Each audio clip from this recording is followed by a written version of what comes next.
The void between stars held secrets, and Admiral Zar knew that few things in the galaxy were more dangerous than an unknown secret.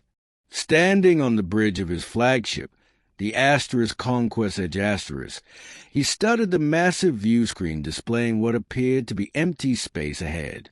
But his sensors told a different story entirely. "So, we're receiving transmissions from those objects," reported Lieutenant Vex, her blue Illyrian skin reflecting the bridge lights as her silver eyes focused intently on her console. The young communications officer had served under Zar for 3 years, and he had learned to trust her thoroughness. The message is being broadcast in 17 different languages, including several we've never encountered before.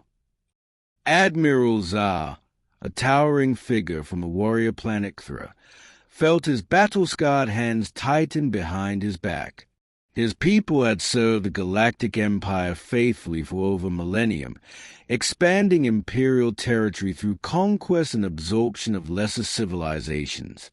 In his 40 years of service, he had seen the Empire grow to encompass thousands of worlds, each one adding to the glory of imperial dominance. "Put it through the Universal Translator," he commanded, his voice carrying the authority of countless victories.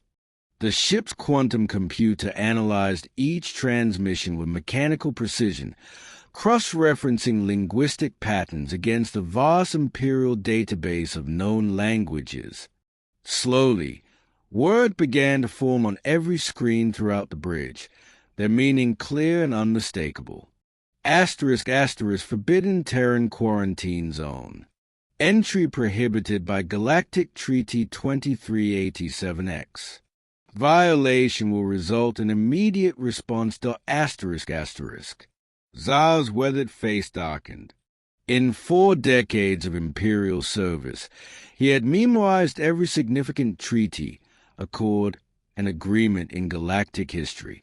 The Empire maintained meticulous records of every conquered world, every subjugated species, every diplomatic arrangement. Yet these ancient beacons claimed authority over nearly 50 star systems, invoking a treaty that simply did not exist in imperial records.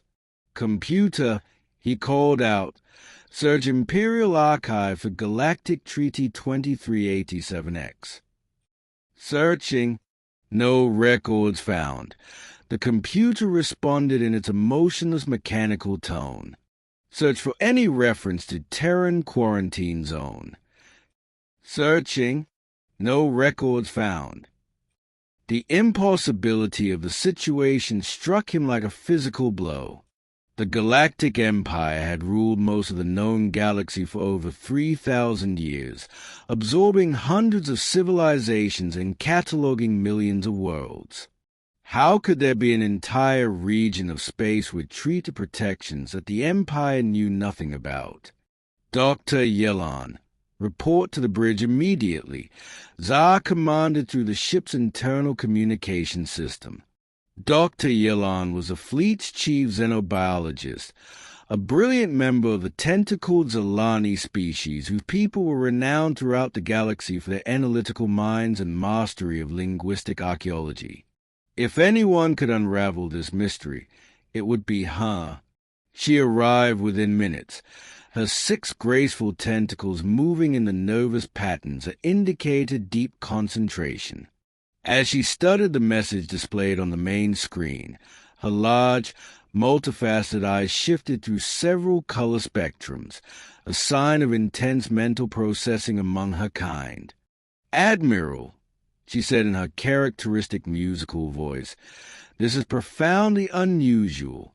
The word Terran does not exist in our standard galactic languages database, nor in any of the contemporary linguistic families we've catalogued."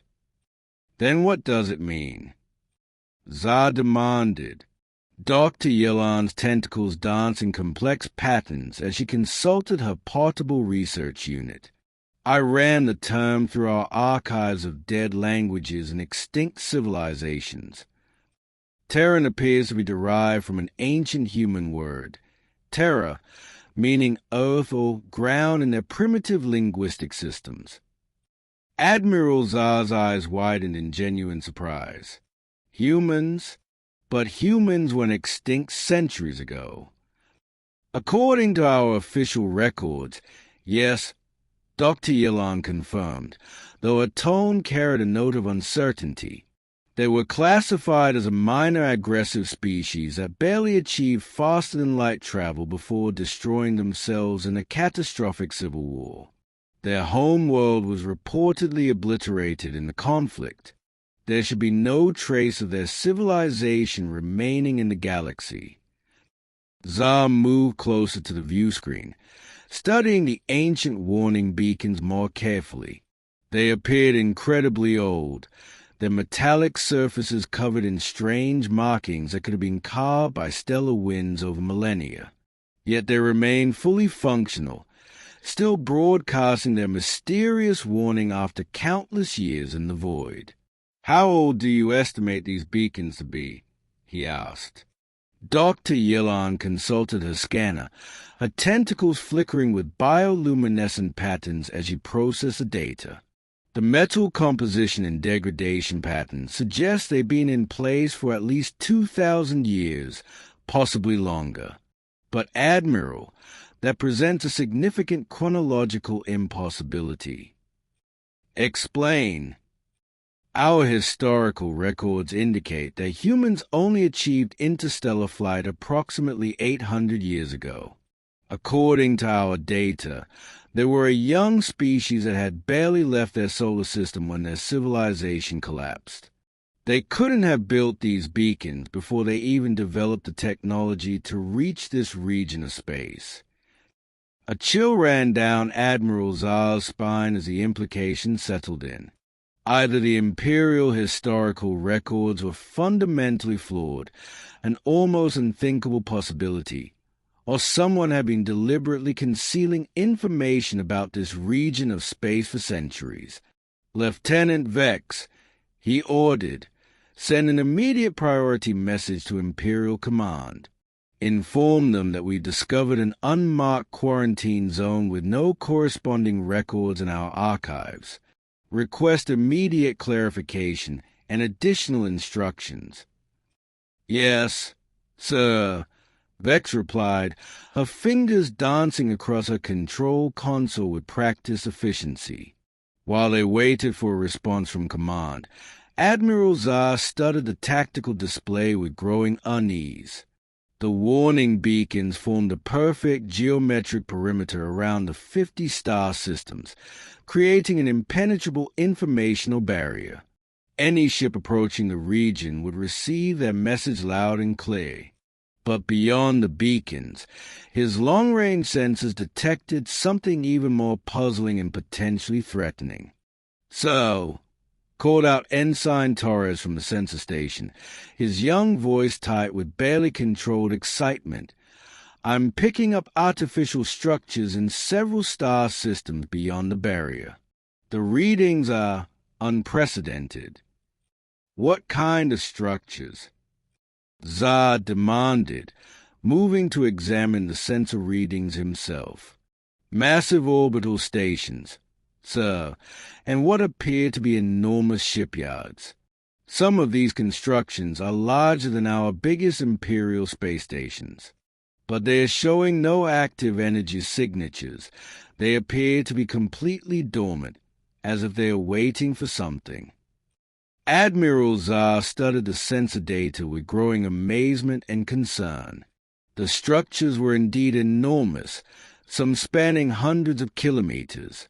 They orbited dead worlds in perfect mathematical formations, like sleeping mechanical giants positioned by some vast, patient intelligence. "Any signs of current habitation or activity?" he asked. "Negative, sir. No energy readings, no communications, no movement of any kind. But the structures are definitely artificial. Their construction patterns are too complex and purposeful to be natural phenomena." A soft chime indicated an incoming priority transmission from Imperial Command. Lieutenant Vex looked puzzled as she reviewed the response. "So," she reported, "Command states they have no record of any quarantine zone in this sector. They are ordering us to investigate thoroughly and report our findings. The message is marked with the highest priority seal." Admiral Zahn nodded grimly. The Empire never tolerated mysteries, especially ones that involved unknown technologies or potential territorial claims. His orders were unambiguous. Discover what lay beyond those beacons and claim it for the Empire. But something about the situation felt wrong. The beacons weren't just warnings, they were promises. Violation will result in immediate response, the message had stated. Response from whom? From what?